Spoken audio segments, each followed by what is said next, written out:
ಕಾಶಿ ಬನಾರಸ್ ವಾರಣಾಸಿಯ ವಲಸೆ ಸಂಸದರು ನಮ್ಮ ಪ್ರಧಾನಿ ಮೋದಿ ಕಾಶಿಯ ಗಂಗೆ ಅವರ ನಮಾಮಿ ಗಂಗೆ ಯೋಜನೆಯಲ್ಲಿ ಮತ್ತಷ್ಟು ಹೊಲಸಾಗಿದೆ. ಮಹಾಸತಿ ಅನಸೂಯ ಕನ್ನಡ ಚಿತ್ರದ ದೃಶ್ಯವೊಂದರಲ್ಲಿ ಜನರು ಮಿಂದು ಪಾಪ ಕಳೆದುಕೊಂಡ ಕಾರಣಕ್ಕೆ ಗಂಗೆ ಕಪ್ಪಗಾಗಿರುತ್ತಾಳೆ. ದಿವ್ಯ ಕಾಶಿ ಭವ್ಯ ಕಾಶಿ ಎಂದು ರಾಜೀವ್ ಗಾಂಧಿಯವರ ಕಾಲದಿಂದಲೂ ಕೋಟಿ ಕೋಟಿ ವೆಚ್ಚದಲ್ಲಿ ಗಂಗೆಯ ಹೊಲಸು ಕಳೆಯಲು ಪ್ರಯತ್ನಿಸಿದರೂ ಸಾಧ್ಯವಾಗಿಲ್ಲ.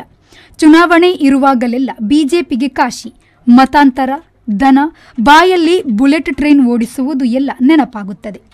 ಕಾಶಿಯಲ್ಲಿ ಹರಿಶ್ಚಂದ್ರ ಹೆಂಡತಿಯನ್ನು ಮಾರಿ ತನ್ನನ್ನು ಮಾರಿಕೊಂಡು ಸತ್ಯ ಉಳಿಸಿದನಂತೆ. ಇಂದು ಬಿಜೆಪಿಯವರ ಸುಳ್ಳು ಪ್ರಚಾರವು ಕಾಶಿಯಿಂದ ಆರಂಭವಾಗುತ್ತದೆ ಎಂದರೆ ನೀವು ನಂಬಲೇಬೇಕು.